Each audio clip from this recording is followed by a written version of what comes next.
قرائت شاهاثری علامه باباجان غفورов توجیکان، تاریخی قدیمترین قدیم عصر میانه و دوره نو، گفتاری 102.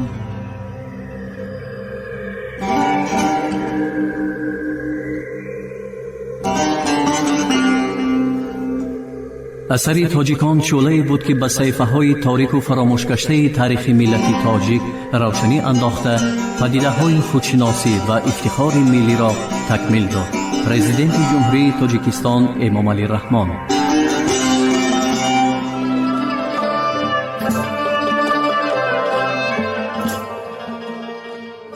حیات تاجیکان در امارت بخارا و دولت خانی خوقند از میانه‌های عصر 18 تا میانه‌های عصر 19.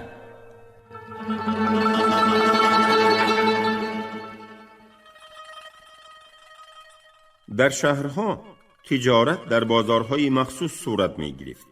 بازار مساحت کلانی را اشغال می نمود. بازار اساسی شهر تاشکند به قول خراشخند بسیار کلان و اوریجینالیست. فقط در روز دراز تابستان می توان تمام گوشه و کنار آن را پیمود. بازار خوقند هم خیلی کلان و پاکیزه است. مثل بازار تاشکند جا جا تیم دارد. بازار اوراتپا نیز قریب تماما پوشیده بود. بازار خوجند هم همچنین. سوخریبه درست قید می کند که خصوصیت خاصی طرح شهرهای آسیای میانه از این عبارت بود که در چارسوی خیابانهای اساسی مرکزهای سودا واقع گردیده، در اینجا تیمی درازی گنبددار ساخته می شد و از بین آن کوچه می گذشت و در دو طرف آن اندرون تیم دکانها صف می کشیدند. مرکزی سودایی سمرقند و شهری سبز این گونه تیم داشت. در بخارا 5 تیم موجود بود که این از رونق تجارتی بخارا و آبادی بازارهای شهر گواهی می دهد. چنین عمارت‌های بازار را در سمرقند و شهری سبز 4 سو، در بخارا طاق می گویند. مرکز شهری بخارا را تماما بازارها اشغال کرده بودند.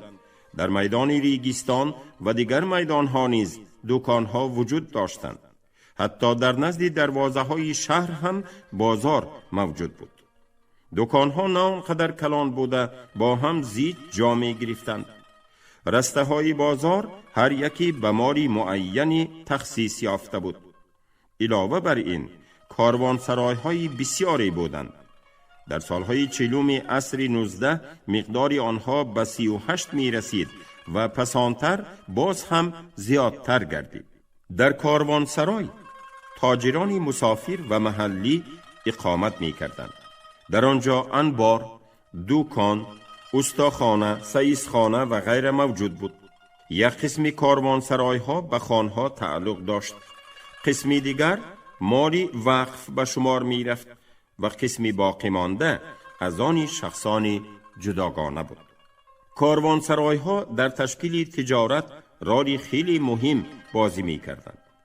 گفتن کافی است که موافق معلومات خنیکف سال 1841 به بخارا هر سال عبارت از 12-15 هزار شتر کاروان می آمد و آن همه بارها آدمان، اسب و عرابه ها اساساً در کاروانسرای‌ها جای می گرفتند. در میانه سالهای 60 بازار اساسی شهر تاشکند 16 کاروانسرای و تقریباً 2400 دکان داشت، در صورتی که در شهر همگی 4584 دکان موجود بود. بازار تخمیناً 30 رسته مخصوص را در بر می گرفت. در شهرهای دیگر مقدار کاروانسرای‌ها کمتر بود. چنانچه در شهر خوقند سال 1841 6 کاروانسرای وجود داشت که در 2 تاش ساکنان شهر تجارت می کردند و باقی ماندهش خدمت کاروانهای متصل آینده و رونده را به جا می آورد. در سالهای 70 شهر خوجند همگی 5 کاروانسرای داشت. مقدار آن در شهر اوراتپا 3 تا بود. در خصوص این کاروانسرای‌های اوراتپا بیکچورین خاطر رسان می کند که همه آنها مال شخصان جداگانه می باشند. در یکی 28 دکان موجود بوده، مالکیت خصوصی سوداگران کوتره فروشی محلی به شمار می رفت. 2 کاروانسرای دیگر چون مسکنی تاجران مسافر خدمت می کردند. ضمناً در یکی از آنها سودخوران هندوی ساکن اوراتپه اقامت داشتند. در سمرقندی که نفوسش در عصر 19 از بخارا 2.5 برابر کم بود، در دوره همراه شدن به روسیه که آن وقت اهالیش تخمیناً به 30,000 رسید، بیشتر از 2400 دکان همراه 712 دکان کاروانسرای ها داشت. در مرکزهای بزرگ تجارتی و هنرمندی سودای داخلی شهری رونق می‌یافت، زیرا اهالی سرشماری شهرها را با مصنوعات گوناگون پیشوران تأمین کردن لازم می آمد. در عین زمان یک قسم مهمی مالها برای رفع احتیاجات دهقانان به دهات فرستاده، در نوبت خود از آنجا برای استحصالات هنرمندی مواد خام آورده می شد. شهر با چنین دهکده های اطراف خود ناحیه میکرو اقتصادی را تشکیل می کرد. در قریه و دهکده های کلان به اصطلاح دوری بازار وجود داشت. مثلا در بخارا بازار کاغان روزی 3 شنبه، بازار بهاءالدین روزی 4 شنبه و غیره. در سمرقند بازار جنبای روزی 1 شنبه، بازار مهنت روزی 2 شنبه و غیره برپا می گردید. البته انواع مالها و خصوصیت خرید و فروش در اینجا دیگر بود. چنان که ردلاف می گوید در این بازارها سودا فقط احتیاج دهقانان را قانع می گرداند که آنها محصول مهنت خود را می فروشند و چیزهایی برایشان ضروری را خرید می کنند. در قطار این سودای داخلی شهر و دهات همچنین سودای نسبتاً کلانی بین شهرها و ولایتها عمل می کرد. بسیار شهر و ولایتها با نوع معینی محصولات هنرمندی و مالهای فروشی خود شهرت داشتند. مثلا حصار با خنجر و گوسفند، اوراتپه با کارت، خوجند با ادرس و شاهی، قرشی با علاچه و غیره. کلانترین بازارهای ولایتی عموماً مرکزی تجارتی دولت‌های خانی آسیای میانه به شمار می رفتند.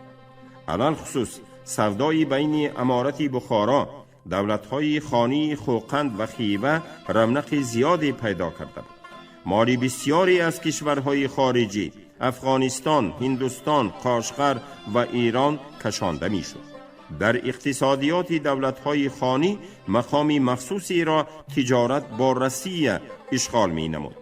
محض شهرهای کلان مهمترین مرکزهای تجارتی بین ولایتی و خارجی حساب می شدند. طبیعی که این تجارت خصوصیت کوتره فروشی داشت. در سودای کلان خارجی حکمرانها، خویش و اقربای آنها، عملداران عالی مقام، همچنین سوداگران کسبی شرکت می نمودند.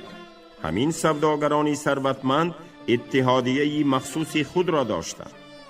روی خط مخصوص خانی بود که در آن نامی سوداگران به دولت را ذکر می کردند. در سر این اتحادیه کاروانباشی می ایستاد. به این وظیفه انتخاب گردیدن کاروانباشی با فرمان امیر تصدیق کرده می شد. کاروانباشی سرداری کلی سوداگران ملک بخارا محسوب می یافت. سوداگران میانه و خرد اتحادیه خود را از روی رسته و بازارها تشکیل داده بودند که به آن آقسقال سرداری می کرد. اکثرا از روی پرینسیپ خانوادگی شرکتی سوداگران تأسیس کرده می شد. سوداگران کلان مرزاهای خود را داشتند.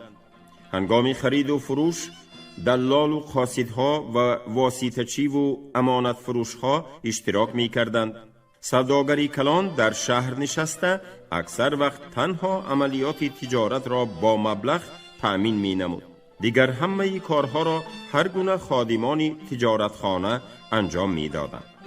مثلا میرعلیبای خوقندی در سالهای آخری موجودیت دولت خانی خوقند اختیاری خرید تمام پخته مملکت را به دست خود گرفته بود.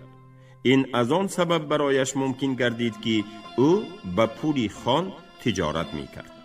از بخارا به روسیه اکثرا نه خودی سوداگران کلان بلکه خدمتچیان آنها سفر می کردند که از 30 تا 50% درآمد را می بایست به سوداگر می دادند. گریبیان که نوشته بود با کاری تجارت توسط دیگران حتی ملاها، امامها، مدرسها، ایشانها، قاضیها، املاکدارها و آقسقالها القصه همه کسانی که یک مقدار پول زیادتی داشتند مشغول می شدند. کلانترین سوداگری سمرقند در ابتدای عصر 19 نماینده نامداری بزرگزادگان عالی مقام بخارا محمد دولتبی ایناق بود که مدتی دراز در سمرقند حکمرانی کرده است و در سال 1810 به وقف فقط یک خودی مدرسه اولوغبیک 123 دکان و همچنین کپان و انبارها را وصیت نمود. در صورتی که سوداگران سمرقند و دلالان کلان درآمدهای نهایت زیاد به دست می آوردند، میده سوداگران و دکانداران خرده فروش به فایده های ناچیز و بسیار وقتها به آن بازیافتی که برای سیری خود و خوراک اسبشان کفایت می کرد قناعت می نمودند. خرابی راهها و نبودن امنیت چی در راه و چی در شهر پیش ترقیات تجارت را می گرفت. در راهها از دست غارتگران و در شهرها از طرف حاکمان حریص مال و جان سوداگران همیشه در خطر بود. باج و خراج و اجاره پوری حد و اندازه نداشت. غیر از این دائما خوف مصادره تهدید می نمود. به قول احمد دانش در زمان حکمرانی امیر نصرالله بعضی علمای حق ناشناسی منقیط حاضره را به نظر گرفته ملک و مال فقرا همگی از آن پادشاه است. رعایا را مالکیت به اشیایی نیست. اگر هر چیز پادشاه از هر یک رعیه ستانیده گیرد تصرف در ملک خود کردگی می باشد. زجر و ظلم نیست گفته فتوا هم داده بودند.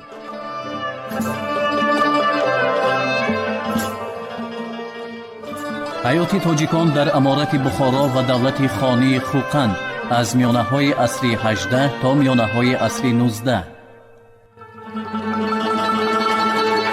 زمینداری فی‌عدلی، احوال عامه خلق. اصول زمینداری فی‌عدلی در آخر عصر 18 نیمه اول عصر 19 عموماً همان طوری که در زمانهای گذشته بود باقی ماند، ولی با وجود این بعضی تفاوت‌ها در اصطلاحات و ساخت زمین‌های خصوصی به میان آمدند که آن هم در هر محل گوناگون بوده. در دوام همین دوره موردی بحث نیز به دیگرگونی دچار می شدند. این مسئله خیلی مرکب است و به مقدار زیادی تحقیقات نگاه نکرده بسیار جهت‌های آن محتاج آموزش می باشد. در حیات اجتماعی این دور اصول تنخواه، طریق خدمتانه به شخصان جداگانه انعام نمودن قطعه زمین، یک و یا یک چند ده و حتی ولایتی تمام که درآمد آن کاملا در اختیار تنخواهدار بود موقعی مهم داشت. بعضاً صاحب تنخواه غیر از مالیاتی که به فایده خود جمع می کرد مزدی به مبلغ معین از خزینه امیر نیز دریافت می نمود. تنخواه می توانست نه اینکه تمام درآمد سالانه زمین بلکه یک حصه آن را تشکیل نماید. در بعضی موردها این به خود بدون انعام زمین یک نوع شکل نفقه پولی را می گرفت. اصول تنخواه از آغاز حکمرانی سلاله منقیطیه به طور وسیع جاری گردید. به قول یفریموف سالهای 70 عصر 18 به آقسقالان کلان عوضی مواجب پولی و غله زمین داده می شود که از آن مداخل بزرگی به دست می درآورند.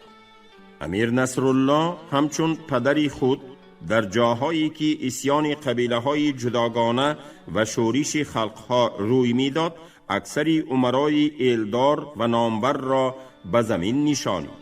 در یکی از فرمانهای امیر حیدر درباره تعیین کردن حاکم ولایت نور عطا و هم در خصوص آنکه او باید خراج جمع آوری شونده را به احتیاجات قوشون صرف نماید سخن می رود. اما درباره به خزینه دولت سپردن قسمی باقی مانده خراج چیزی گفته نشده است. از احتمال دور نیست که وی همچون یک نوع تنخواه به حاکم انعام شده باشد. اکثر وقت منطقه های نچندان کلان به طریق تنخواه به شخصان گوناگونی صاحب منصب از آن جمله به سپاهیان انعام کرده می شدند. مقداری تنخواهداران در چاریک اول عصر 19 فقط در امارت بخارا از 12 تا 36 هزار نفر به شمار می رفت. اگر تنخواهدار به جای دیگر کوچد تنخواه نو داده می شد. حجم تنخواه به رتبه شخص علاقمند بود. صاحبان رتبه پایینتری حربی از 3 تا 5 هکتار زمین می گرفتند، اما شخصان عالی رتبه از قبیل سرکرده ها یک دهه تمام را با صدها هکتار زمین، آسیاب و دیگر دارایی هایشان به دست می درآوردند.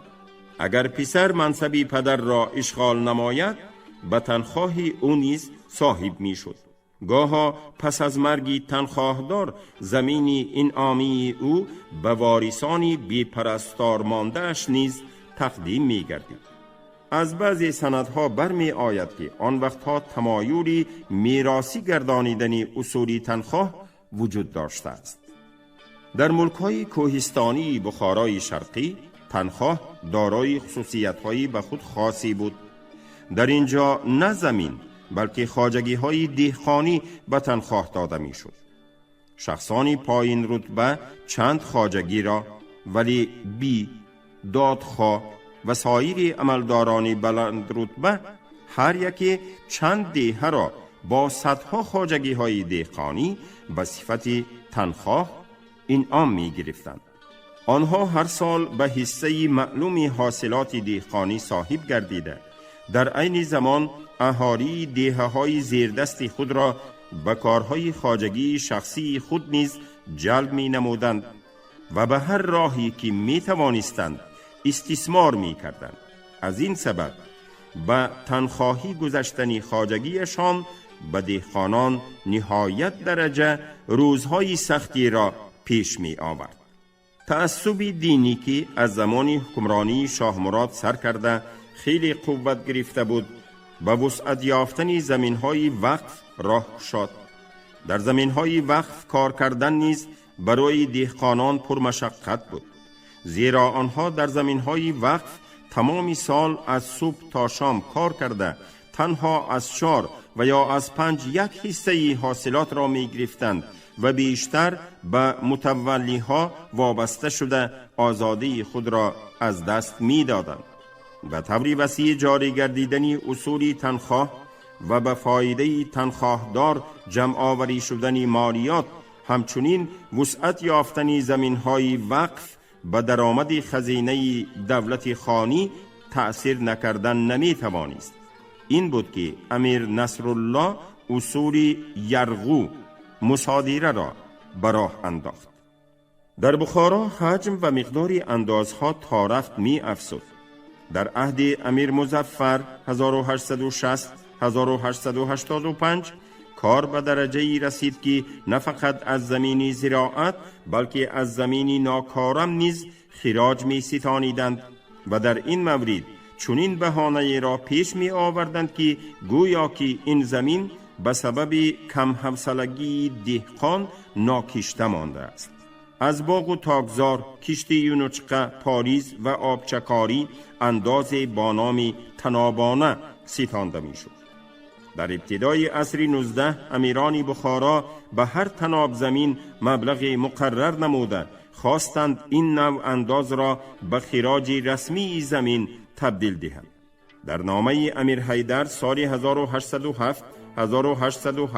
چنین گفته شده است: از هر تناب به مبلغ 1 طلا تنابانه گیرید. اگر صاحب آن به دادن 1 طلا راضی نشود آنگاه به طریق مال 3/1 حاصل را ستانید. سال 1860 در ولایت سمرقند تقریباً 3/1 خراج با پول پرداخته شد. در خانه خوقند در میانه و نیمه دوم عصر تنابانه قریب تماماً به شکلی پول رویانده می شد که به این وجه آن را تناب پولی می گفتند. در اینجا از تاکزار نظر به آبچکاری 2.5 برابر زیادتر انداز ستانده می شد. در محلهای گوناگون امارت بخارا حجم خراج یک خیل نبود. بعضاً وی حجم معینی را داشت. مثلا از هر تناب زمینی کشت 1 تنگه و 3.5 کیلوگرم را تشکیل می کرد. در مورد دیگر 1 تنگه در بهار و در تیر ماه 1 تنگه و 6.5-7 کیلوگرم غله ستانده می شد. طرز دیگری پرداختن تنابانه حصه حاصلات به شمار می رفت. چنانچه از 5-2، از 3-1، از 5-1، از 6-1، از 8 یک قسمت حاصل را خراج تشکیل می نمود. ولی حاکمان اکثرا حجم خراج را تا نصف حاصل می رسانیدند. مثلا در سالهای 1842 1843 خراج زمین در دولت خانی خوقند که عادتاً به حجم 3/1 حاصل رویانده می شد تا نصف حاصل افزون گردید. یکی از حاکمان تاشکند اندازی زمین‌های زراعت را 2.5 برابر و در بعضی محل‌ها 3-4 برابر زیاد کرد. در حدود عصرهای 19 و 20 تمایلی تا 40% حاصل افزودن حجم خراج در امارت بخارا نیز مشاهده می شود. رویدن حاصل فراوان باعث خوشنودی دهقان نمی گردید، زیرا در نتیجه این حجم انداز هم می افزود. مثلا از 10 باتمن حاصل گندم دهقان می بایست 4 باتمنش را و از جو حتی 5 باتمنش را به خراج دهد. صاحب زمین پس از درویدن حاصل غله را کوفته به خرمن می ریخت. جمع کنندگان خراج به سر خرمن آمده یک قسم غله را برای امام مسجدی محله جدا می کردند. اگر خراج از 5 یک حصه حاصل را تشکیل دهد، بقیه غله را به 5 حصه تقسیم کرده از حصه دهقان یا زمیندار مقدار معین را برای سرکار، میراب، آقسقال و مرزا میغنداشتند. مبادا دهقان تا آمدن جمع کنندگان خراج به خرمن دست رسانیده باشد، تمام حاصل را مصادره کرده خود دهقان را سخت جزا می دادند. اکثر وقت جمع آوری خراج را به یگان شخص به عاریت می فروختند و آن شخص از دهقان مبلغی باز هم زیادتری را فشرده می گرفت. در امارت بخارا وقتی درو را نه اینکه خودی دهقان بلکه املاکدار قلمروی بیکها به املاکها تقسیم می شد مقرر می نمود و در همه جا در یک وقت شروع می گردید. و پخته ریختن دانه های گندم کسی پروا نداشت. اگر درو برابر در یک وقت سر شود، به حفظ حاصل نظارت کردن برای املاکدار آسان تر بود. بندهای گندم پایه را در میدان درو غرم کرده می ماندند. املاکدار به واسطه خادمانش داروغه ها خردگیرانه نظارت می کرد تا که دهقان یگان مشت غله را به خانه اش نبرد. داروغه بعدی از نظر گذرانیدن غرمها برای کوفتن اجازت می داد. غله کوفته و باد داده شده نشان زده می شد. تکی خرمن و چند جای بالای آن را از پهلوهایش گیل می مالیدند و داروغه در نوک آن با علامتهای خود یک پاره کلوخ می گذاشت. غله مدتی دراز در خرمنگاه می خوابید.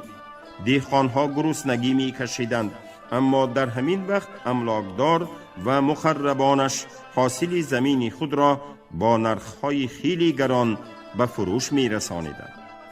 نهایت پس از گرفتن پیشکش املاکدار با اهل ریکابش به سر خرمن می آمد.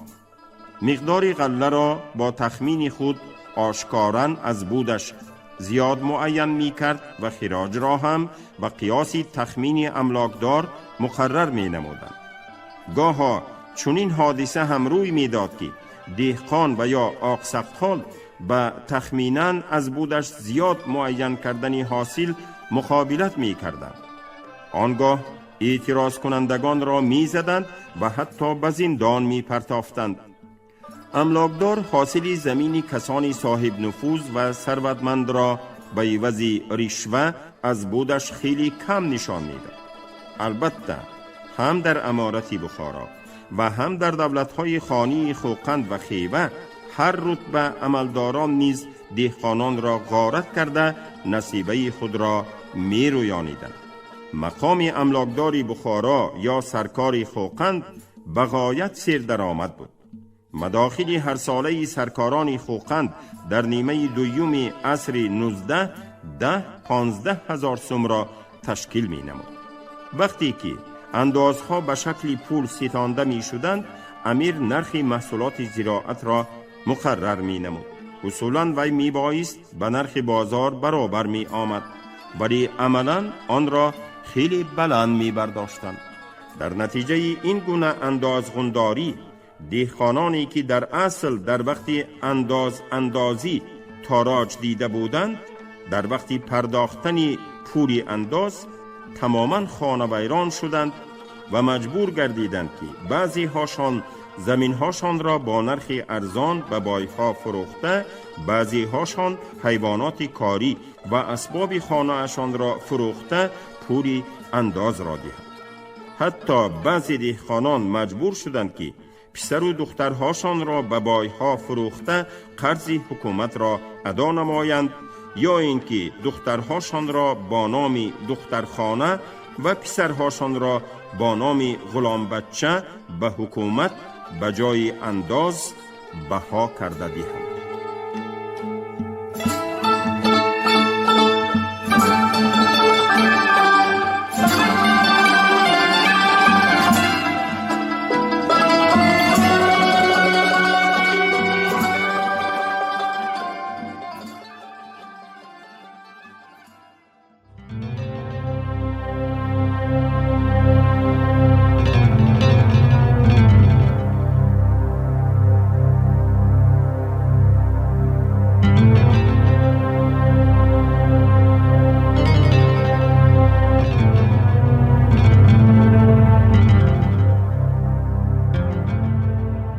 شما گفتاری 102 را از کتاب علامه باباجان غفورов تاجیکان شنیدید. عبدالرشید خوجامقولов خواند. کارگردان شیرعلی نغزلی.